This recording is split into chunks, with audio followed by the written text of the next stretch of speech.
Oi, gente, tudo bem com vocês? Faz muito tempo que nós não conversamos por aqui, que a gente não libera um videozinho falando sobre coisas, né, interessantes da área da nutrição. Hoje a gente vai fazer um vídeo onde nós vamos falar um pouquinho sobre aveia. É algo que eu acho que a maioria de vocês já sabe, mas não custa reforçar. Esse pacotinho aqui que eu tô segurando, né, eu tenho uma porção de 26 gramas. Antes da gente ver, porque eu vou mostrar pra vocês o que é que significa 26 gramas numa xícara, pra gente entender o que é uma porção. Então vamos lá, olha só. Por que a aveia é interessante? Por que consumir aveia é interessante? Eu quero aproveitar esse momento e falar sobre isso, né? A aveia é um alimento barato, não é um alimento caro. A gente é um cereal de muito valor nutricional. A gente tem vitaminas e minerais que a gente vai encontrar. É um cereal que é rico em fibra, em especialmente num tipo de fibra que tem efeito funcional, que é a beta-glucana. Então, nesse pacotinho aqui, por exemplo, numa quantidade dessa aqui, onde a gente tem 26 gramas, a gente vai ter aproximadamente 3 gramas de fibra, aproximadamente 3 gramas de fibra, o que representa, mesmo não sendo o farelo, no floco, a gente vai, nesse tipo de floco aqui, a gente vai encontrar uma quantidade de beta-glucana, o equivalente a 1 grama de beta-glucana. Kali, o que é beta-glucana? Beta-glucana é uma fibra solúvel que está presente na aveia. Em outros cereais a gente pode encontrar, mas é principalmente na aveia mesmo. Que ela é muito importante porque ela ajuda a promover a saúde cardiovascular, mas ela também ajuda nos processos de desinflamação, por exemplo, de desinflamação intestinal. Quando a gente come aveia, algumas coisas acontecem. Mas antes de falar de comer especificamente aveia, vamos falar um pouquinho sobre comer de maneira geral.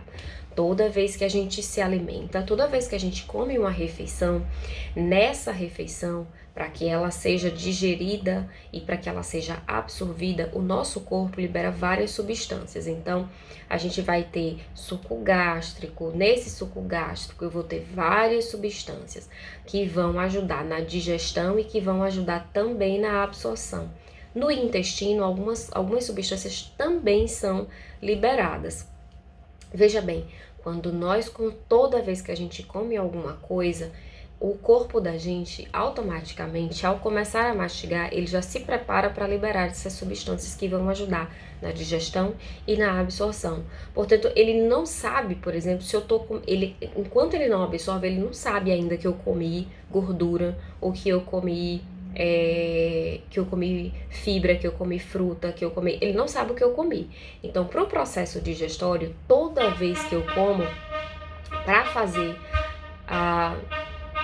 ó o barulhinho, para fazer a digestão de gorduras e ajudar na absorção, a gente vai liberar a gordura do fígado. Então, sai a gordura lá do fígado, passa pela nossa bile, né? Passa pela vesícula biliar e é liberado, né? No suco biliar. E essa gordura que vem, ela ajuda a emulsificar as gorduras que estão presentes na minha alimentação, para que seja absorvido, ou seja, toda a refeição, o meu fígado libera gordura, que vai passar pela vesícula biliar, vai ser liberado lá na luz do meu intestino, eu vou emulsionar as gorduras que vieram da minha alimentação e eu absorvo a gordura da alimentação e reabsorvo então essa gordura que veio lá do meu fígado. Porém, tem um detalhe.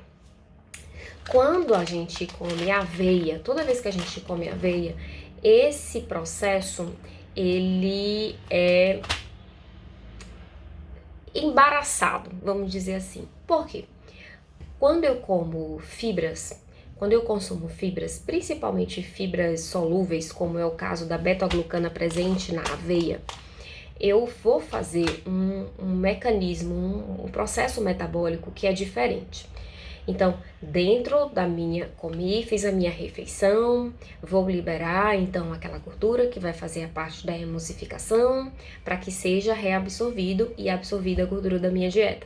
Só que quando eu como fibras solúveis, ao invés de ser totalmente absorvido a gordura da dieta e reabsorvido a gordura que saiu lá do meu fígado, ela vai se encontrar com essa fibra solúvel. Isso eu tô explicando de maneira bem simples, né? Ela vai se encontrar então com essa fibra solúvel, que vai formar uma espécie de gel que vai, enviar essa gordura para as fezes para serem eliminadas. Ou seja, a gente diminui a quantidade de reabsorção dessa gordura do fígado e de absorção da gordura que veio na dieta.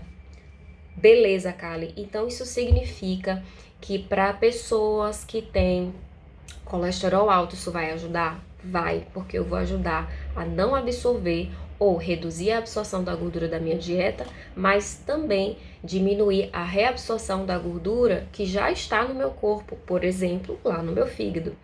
Kali, isso significa que quando eu como aveia, eu também estou beneficiando a gordura, estou beneficiando a saúde do meu fígado, porque eu tenho, sei lá, de repente esteatose? Sim, isso também vai acontecer.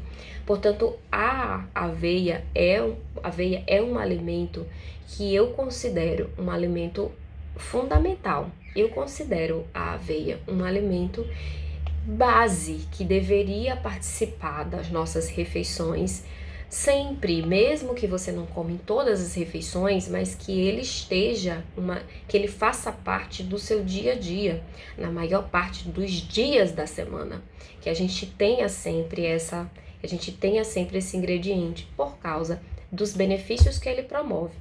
E a outra coisa é saúde intestinal. Então a aveia, a gente já sabe que toda vez que nós comemos fibras, a gente modula a microbiota intestinal. Onde houver desequilíbrio entre micro-organismos do bem e micro-organismos do mal, onde se estiver se sobrepondo os micro-organismos do mal, vamos falar assim, onde se sobrepõem os micro-organismos do mal, ou eu tenho de repente um desequilíbrio onde mesmo ele sendo micro-organismo do bem, mas ele está muito alto em relação aos demais, aquilo pode configurar um desequilíbrio e a gente vai chamar, por exemplo, hoje a gente chama clinicamente de disbiose. Não é algo hoje que a gente consegue pregar, né, prego batido, ponta virada com essa nomenclatura, mas a gente de fato encontra muitas pessoas que dentro desse quadro de disbiose vão apresentar gases, às vezes um pouco de cólica, ou ela não tem fezes com consistência ideal, fica migrando de fezes às vezes ressecadas ou para fezes muito amolecidas e as fezes não ficam bem formadas. Isso tudo a gente diria que são aspectos do que a gente chama hoje de disbiose, que é quando a gente tem um desequilíbrio dos micro-organismos que habitam o nosso intestino. Então, mesmo quando aquele micro-organismo é muito do bem, muito bonzinho, se ele se sobressair, a coisa não fica legal. Se eu tiver principalmente, um que se sobrepõe em relação aos demais, ou se eu tenho de maneira bem elementar um desequilíbrio entre micro-organismos do bem e micro-organismos patogênicos, micro-organismos do mal, a gente também poderia dizer que a gente está aí configurando um cenário de disbiose. O que é que a aveia faz? A aveia, por ter essa quantidade de fibras, ela vai ajudar na redução do processo inflamatório, na recomposição dessa microbiota intestinal, e isso vai trazer para a gente melhora, por exemplo, do aspecto de imunidade, redução, muito provavelmente, de processos de alergia, enfim, toda uma cascata de reações que a gente espera do corpo em virtude da melhora da nossa microbiota. Uma vez que eu melhoro a microbiota intestinal, isso se reflete para todo o restante do corpo com o qual o meu intestino se comunica. Então eu teria também um benefício em relação à minha saúde mental. Ou seja, por aí você enxerga o quanto que comer bem é importante e o quanto que adicionar um ingrediente que não é caro, um ingrediente que a gente encontra em vários lugares e que é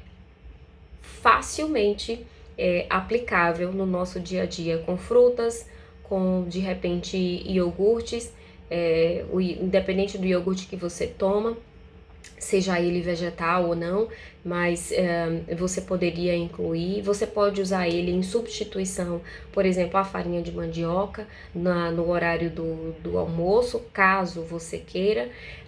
Dá para aplicar em shakes, em sucos, em sorvetes, enfim, existe uma gama de aplicações, né, para a aveia. E aí eu queria mostrar para vocês, eu vou abrir aqui para a gente ver, para a gente ter uma ideia do que representa um pacotinho como esse aqui. Um pacotinho desse, ele veio pensado principalmente para que a gente tenha a ideia de quanto é uma dose, de quanto seria a medida caseira de uma refeição. Então vamos ver aqui. Aqui, lembrando, aqui a gente tem 26 gramas. Na sua casa você talvez não precise usar uma medida caseira. Se você tiver uma balança, você vai poder usar para entender a quantidade, né, de 26 gramas. Mas se você não tem, vamos fazer por aqui. Eu peguei uma xícara para que a gente possa ter uma ideia da quantidade. Pronto.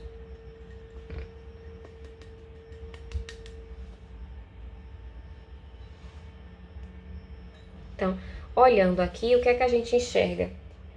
É praticamente um terço, né? Um terço de xícara. Não é meia xícara, porque primeiro não tá na metade e depois porque essa parte de baixo ela é mais fina do que a parte de cima. Então dá pra gente dizer que a gente tem aqui um terço de xícara como sendo a medida caseira individual para uma refeição. Então, Kali, posso usar mais que isso durante o dia? Posso. Eu poderia usar 2 vezes, por exemplo, no café da manhã e no jantar, ou usando como pensando numa estratégia na qual eu quero de fato baixar o meu colesterol, eu poderia usar na refeição onde geralmente eu consumo mais gordura, acho que para todo mundo o horário que a gente consome mais gordura é o horário do almoço, né? O horário que usa refogados, que tem outros, né, preparações, inúmeras preparações e às vezes adiciona preparações que tem uma grande quantidade de gordura. Então a gente pode usar como uma estratégia para diminuir a absorção dessas gorduras da dieta. Mas, por exemplo, de repente você é um vegetariano, come muito queijo, gosta muito de comer queijos gordurosos. A aveia poderia então entrar nesse horário, dando um auxílio para que você pudesse de repente diminuir a absorção dessas gorduras. Lembrando que os queijos têm colesterol, né? A gente tem gordura saturada porque é animal. Mas então tá aqui pra gente ter uma noção do qual é a quantidade. Kali, mas qual é a quantidade que eu vou botar no meu iogurte? É tanto assim. Kali, qual é a quantidade que eu vou botar no meu sorvete? Kali, qual é a quantidade que eu vou botar no meu açaí? Tanto assim. Qual é a quantidade que eu vou botar na minha vitamina? É mais ou menos isso, gente. A recomendação é mais ou menos essa. Por quê? Porque nessa quantidade aqui, eu tenho o equivalente a mais ou menos aproximadamente 3 gramas de fibra, sendo que é 1 grama de beta-glucano. Bom, eu vou ficar por aqui. Muito obrigada por você ter acompanhado esses 15 minutos de vídeo. Fiquem com Deus e a gente se encontra no próximo vídeo. Até breve. Tchau, tchau.